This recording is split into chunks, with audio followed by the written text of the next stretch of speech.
یکی از مهمترین و بزرگترین سوال‌هایی که ما در اول اثر زیبای اتک تایتان یا همون شینگeki نو کیوجین باش روبرو میشیم این هستش که چرا این اساتید غولی که ما داریم، اساتید تایتانی که ما داریم، چرا انسان‌ها رو میخورن؟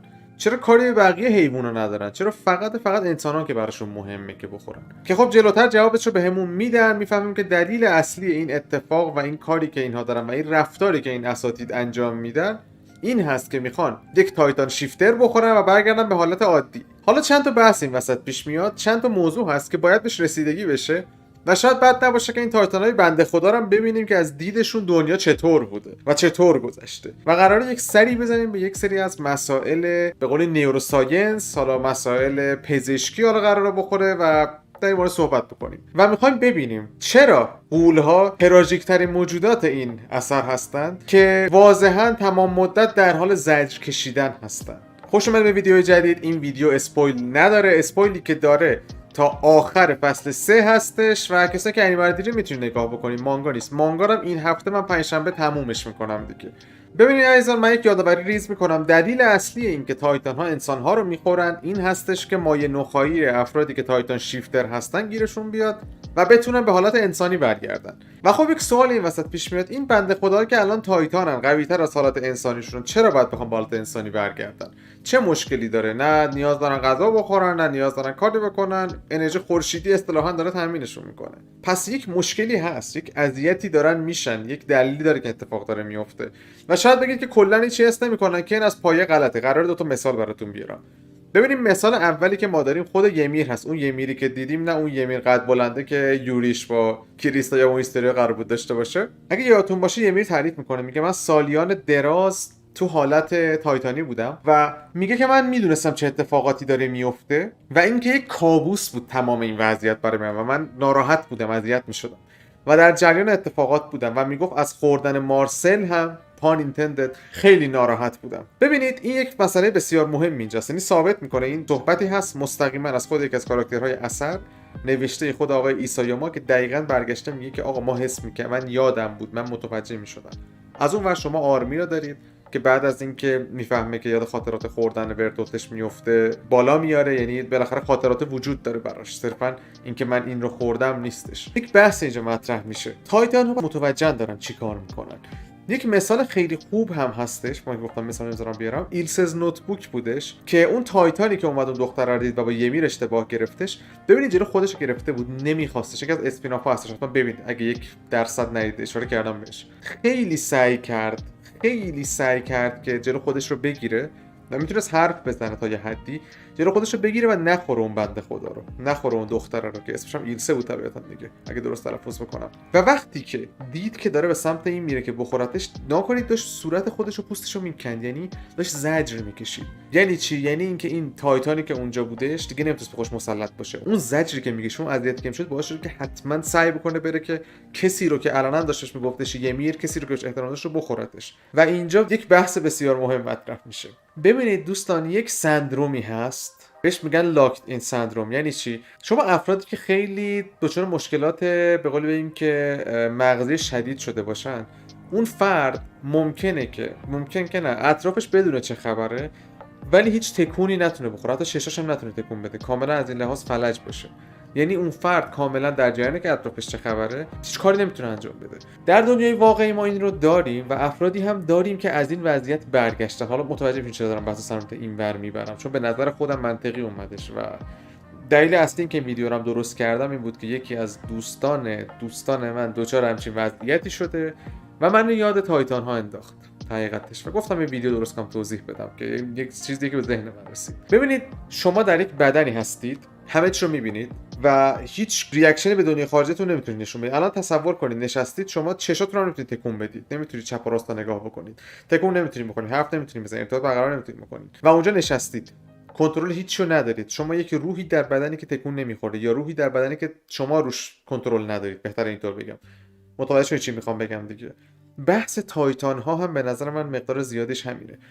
ببینید در دنیای واقعی ما افراد کمی رو داریم که از این وضعیت زنده موندن.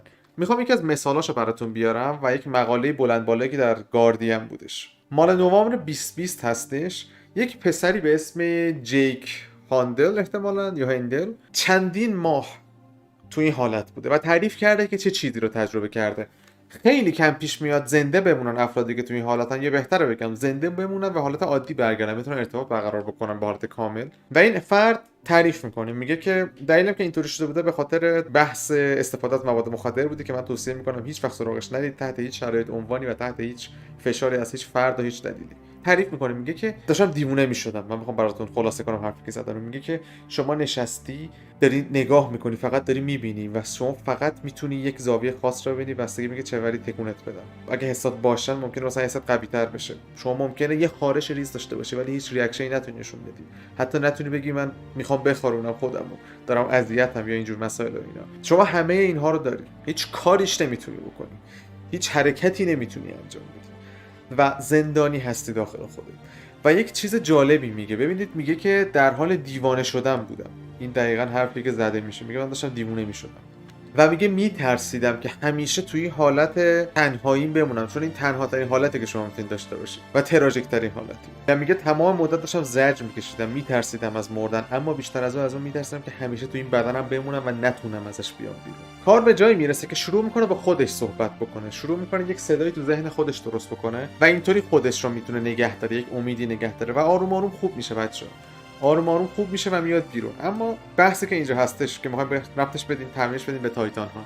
ببینید تایتان ها همونطوری که در اثر دیدیم نمیخوان کارهایی رو انجام بدن. پیور تایتان ها رو دارم میگم، نمیخوان کارهایی رو انجام بدن ولی انجام میدن، حالا به طبع برگشتن به حالت عادیشونه یا صرفا ذاتشونه، اما کنترل ندارن. یعنی چی؟ یعنی بدن اون فردی که اون تایتان رو داره کنترل روش نداره. چون دیدیم که کنی هم داشت میخوردش اونجا، آرمین و کنی اینا رو داشت میخوردش، مامان کنی اگه یادتون باشه. یعنی اینکه شما نشستی و داری نگاه میکنی که همه اتفاقا میفته و شما هیچ کنترلی نداری.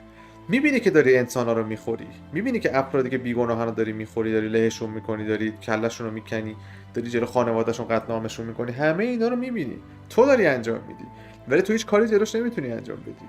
و این خیلی دردش کمتر بود اگه خودشون حس نمیکنن، ولی وقتی که یه میری حرفو میزنی یعنی خود حسش رو دارن. و مثالشو براتون میزنم، ببینید ایرن وقتی که رسید به اون تایتانی که داشت خودشو میکشوند به سمت دیوارها، دستشو گذاشت گفت نکشیدش و گفتش که یکی از همرزمان ماست. درسته تازه فهمید اینا همرزمانشونن، ولی ایرن هم اون موقع احتمالاً متوجه شده باشه که این بنده خدا خودشون دست تو گند و گوهی که دارن میزنن ندارن. و این بسیار بسیار مهمه، بسیار بسیار به نظرم نیازه که بهش اشاره بشه که فرق هست بین اینکه اینها صرفا ذاتی بخورن و در جریان نباشن یا اینکه بدونن، یا بهتره بگم که ذاتی این کار رو انجام بدن ولی خود فرد کنترلی نداشته باشه، یا اینکه انقدر اون وضعیت براشون ترسناک باشه و دردناک باشه که تصمیم بگیرن در ناخودآگاهشون که افراد بیگناه و قتل عام کنن صرفا به خاطر اینکه شاید برگردن حالت عادی. اگه تو حالت تایتانیشون مشکلی نباشه، حرفی که اول زدم، دلیلی نداره اینقدر خوششون به در دیوار بکوبن. یعنی اون حالت تایتانی واسه اینها دردناکه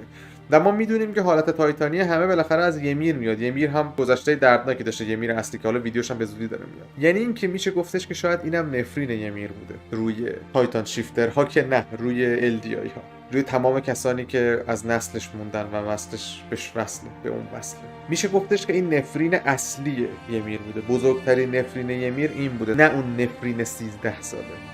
شاید تعجب کردید که چرا اونطوری شروع شد اینطوری تموم شد. این نفرین اصلی و نفرین واقعی ymir هستش به نظر من. یه تئوریه که خودم به ذهنم رسید با توجه به چیزهایی که من دیدم. ممنون میشم که نظرتون رو بنویسید و واسه بچه‌ها اسپویل نکنید، مخصوصا مانگا رو بچه‌ها. اسپویل‌ها رو فقط از اتک از انیمه بیارید تا جایی که فصل 4 اومده که بچه‌ها بتونن شرکت داشته باشن. نظرتون رو بنویسید، ایرادات تئوری رو بنویسید، سایه مثبت و منفیش رو بنویسید و همین. به طور کلی حرفم همین بودش. حرف دیگه ای ندارم. منتظر ویدیوهای دیگه‌ای که برای انیمه اونلی ها اصطلاحاً هستش هم باشید. شب و روزگارتون بخیر و فعلا عزیزان دل.